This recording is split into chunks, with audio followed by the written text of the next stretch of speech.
Welcome to the JAMODI podcast. We are all surrounded by amazing coaches and leaders. So let's get an inside look at not just what they do, but how they do what they do. After all, becoming the best versions of ourselves is JAMODI, just a matter of doing it. Coaches, the JAMODI podcast is powered by Ballogy. Manage and measure your players' skill development and increase accountability year-round utilizing the Ballogy app.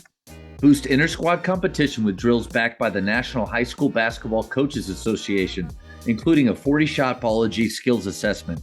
Please visit ballogy.com/teams for information on how you can provide this resource for your team. My first question was going to be, if you could have the exact team that you want, maybe it's a college team, a pro team, or even a high school team, but these are the type of players that you love to coach and they work really well together. Let's start offensively. What would offensively be the style of play that you would choose? Because obviously the real answer is it depends on your players, but you've got the players that you love and you want. What would you choose? Well, I had a team like this, so it's going to be easy to explain. You know, I had a team at Manhattan College in 1995. We had 8 freshmen and sophomores.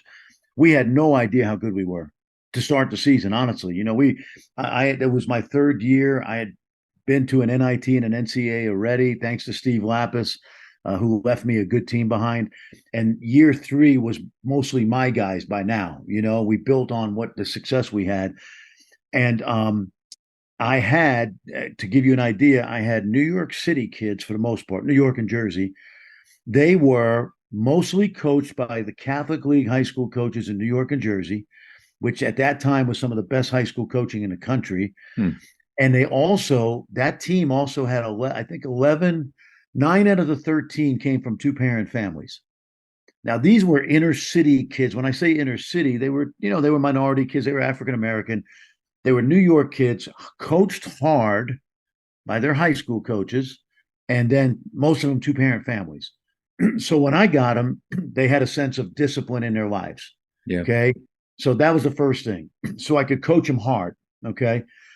Secondly, they were tough. Which fit me because I was a defensive-minded coach. My philosophy defensively then and even now, although I would adjust, I think, was we could press with the best athletes in our league, which I think we had, or we could keep it 20 feet in and just grab you by the throat with a shot clock. And I used to love the shot clock violation. I love that. You know, that's like a badge of honor right there. Not easy. It's not easy. Yeah. You know, it's easier to contest a shot than it is to get a shot clock violation. But we True. contest shots too. On the offensive end, we certainly ran to get easy baskets. And then we flowed from our fast break into our secondary offense, and that was actually the Kansas offense that, you know, Roy Williams perfected. Back screen, you know, loop inside. Yep. And we considered that, Matt, our half-court offense from the full court. So we were trying to get the easy layup out front, you know, the 2-on-1 or 3-on-1. But when we didn't get it, we went into our secondary break, which was really our half-court offense. We were just running it from the full court.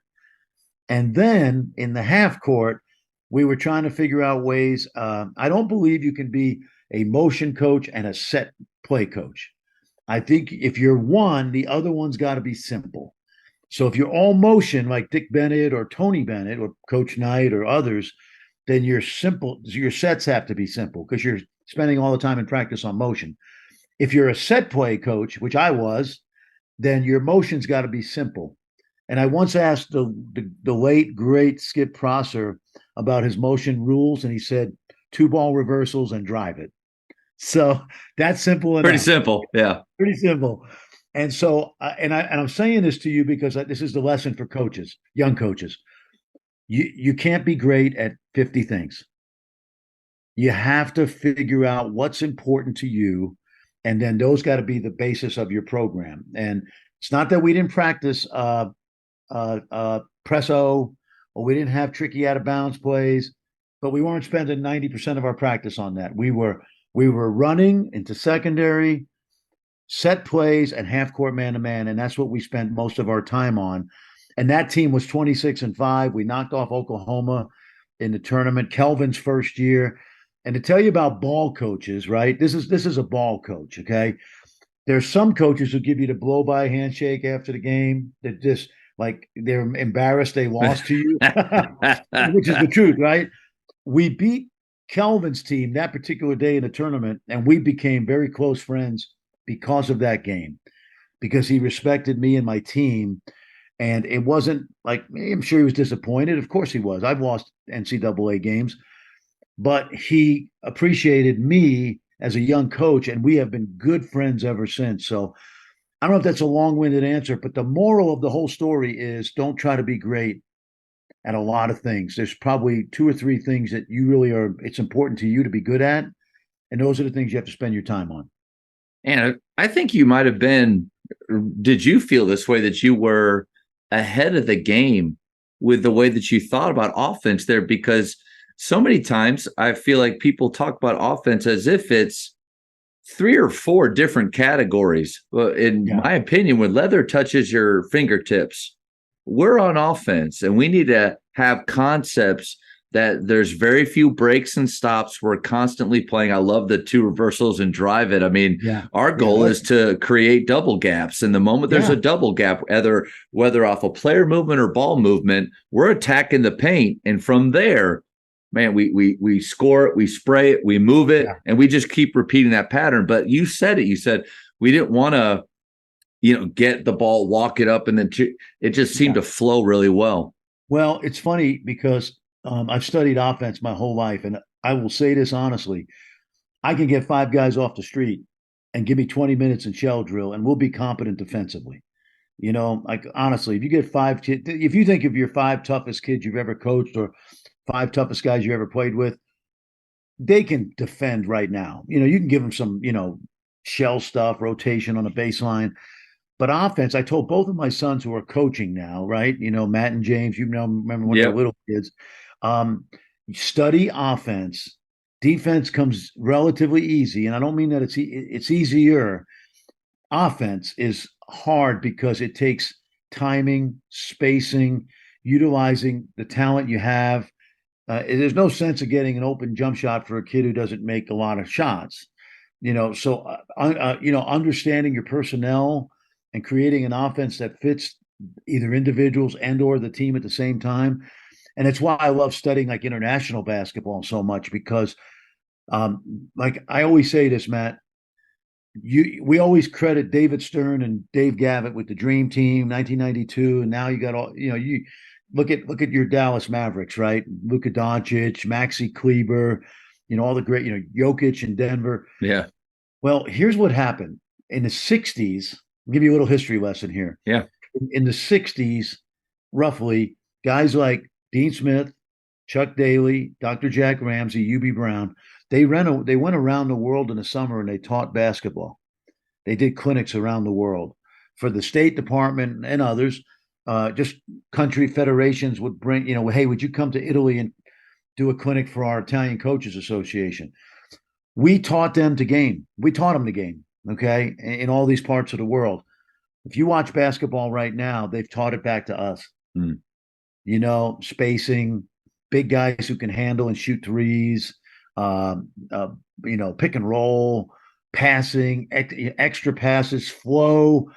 So what I love about the game is, this is why I keep telling you, I come constantly learning. I might know some, and maybe something I know a lot, but I don't know it all. Right. So that's what I'm trying to do and I love teaching offense because it's much harder to teach offense than it is to teach defense. Coach, how did that happen? How did it go from us teaching them to them teaching us? Well, it's not that they know more than us. It's just that the globe has shrunk. Okay. So I'm going to give you an example.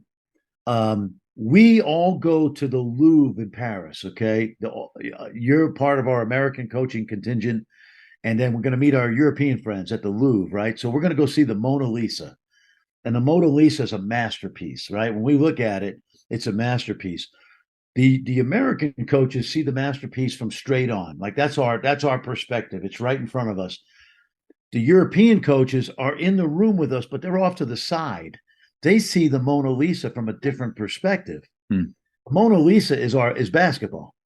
So we all have a different perspective of the masterpiece. And if you think about it, you're not young enough to remember the trapezoid lane. So the trapezoid lane, have you ever seen it on the old I films have, with, yeah. right? It's like a triangle, right? It's Yep. and down in the low post, it's really further out, right? Yeah. Well, it didn't make sense to post up big guys in the trapezoid lane. So those European That coaches had shaped their way of thinking. playing. Yeah. Exactly. It shaped their thinking. And so what they have to do, they had to develop big guys that didn't necessarily post up, but played away from the basket. The other thing I'll tell you, and it's not an indictment of U.S. basketball because we still have the best basketball players and coaches in the world, is that they came up with the idea because they didn't have great athletes. We have to develop the skill level of every guy. Yeah. And, and even, I don't care if you're 6 foot or 7 foot, you're going to ball handle and pass, catch, shoot, dribble. And you can tell because when you watch the NBA now, it's clear that all these international players have had a great effect on our game. And so they're not better at it. It's just it's they've learned from us. They've tweaked things.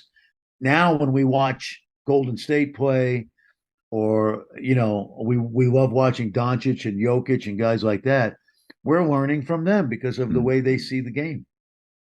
I want to go back to one comment you said. It just made me think of Dick DiVenzio. I went to PGC in high school. I directed for them for a few years, and greatest book ever. I'm going. That's right. I'm going back through the book, and I highlighted a little. He just is one phrase. It was like he was just stopped what he was talking about and was talking right to coaches. He said, "Let's stop pretending that you got to spend as much time on defense as you got to spend on offense." Yeah. That's true. I thought only Dick, because there's a lot of coaches that, defense wins championships. Well, then Mike Neighbors comes and says, no, it's ninth. He says it's ninth on the list, but defense efficiency, right? But I love that you said that. Well, here's what I always thought. We emphasize defense, but we practice offense. So, like, if defense was 30% of our practice time, and let's say offense was 50, and the other 20% was whatever, game situations, we definitely emphasized defense. We were intense. Every defensive drill was at a high level, but we had to practice offense more because it was harder to get good at. Yeah, no, that's how I see the game. I see it as, we'll emphasize defense. Don't get me wrong, but we're not going to be one of those teams that we'll just outscore you, because that works too for some people. But our point was, we're going to be really good defensively, but we have to. I had great I have to be honest. I didn't have a lot of mentors, Matt. I had some: Gary Williams, Rick Barnes, Danny Nee, but I've always had great self-awareness. I'm blessed, and I always knew what I didn't know, and I always knew what I knew.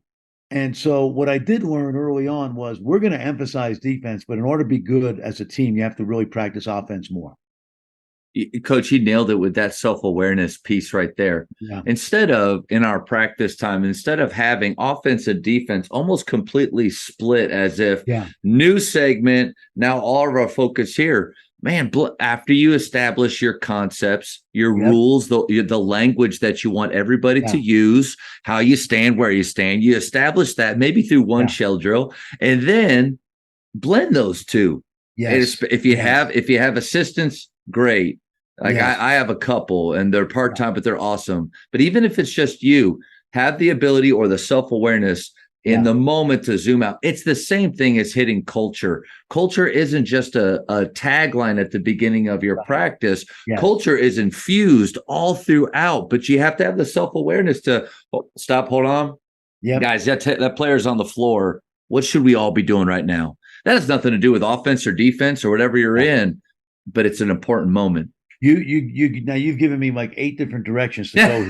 You're driving me nuts, because number one, I was a fanatic about practice. Yeah. Okay. My guys were trained SEALs. You ever been to SeaWorld?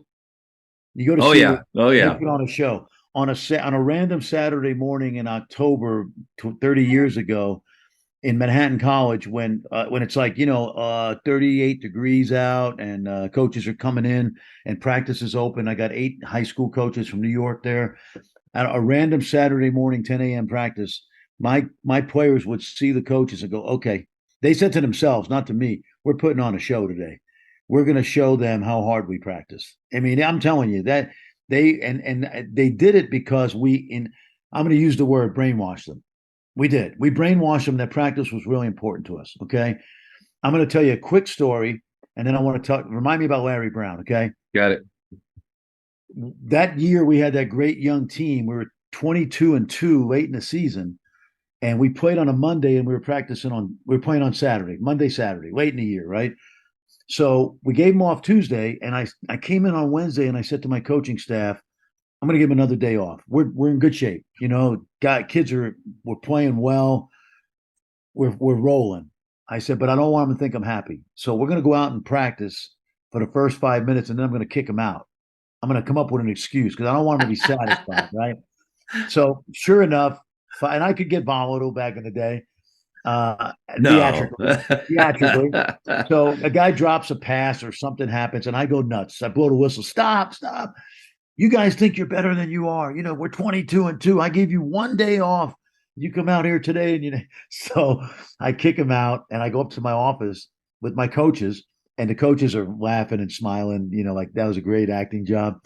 My manager comes up like 5 minutes later, and he said, Coach, they're practicing. Oh, man. I said, what are you talking about? He said, no, they're practicing. They took the practice plan. So my assistant coaches said, do we go down there? I said, no, it's not our team anymore. It's their team. They thought I got goosebumps now. Yeah, no, that's powerful. Because that's like, that might be the single most important thing that happened in my head coaching career, over and above NCAA tournaments, beating Arizona, beating UConn, whatever, because I got them. Like they believed that this is why we were good. Now, so that's my practice story. I go see Larry Brown at SMU a lot when he was coaching there, right? And the beauty of Coach Brown, I always tried to figure out, Eddie Sutton was like this, and you played against Coach Sutton. Yeah. If you go to practice, you're kind of wondering, like, why are they so good? Like, there's nothing fancy here. It's a shell drill with a side pick and roll, right? But here's what I learned about Coach Brown and Eddie Sutton the same way. They're in a side pick and roll shell defensive drill, 4-on-4, and they're playing live. So as the ball handle comes off the screen, the screener rolls. The weak side defender rotates to get the screener. As you hit the roll man, the roll man's trying to go big to big on the other side of the basket, right? Because his defender rotated over, but the weak side wing is rotating inside the big. And so now you have to skip it to the weak side, and there's a closeout. So in one simple 8 seconds or less, you've got a pick and roll coverage. You got a pick and roll offense, a short roll play. You have a big to big post opportunity. And then you have a skip to the weak side where the defense now has to long close out and you play live. That's the ultimate example of what you're talking about, if going offense and defense. And I always laugh. I'm going to tell you this.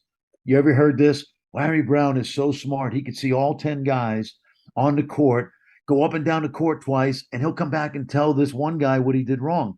And I always say to people, no. That's called coaching.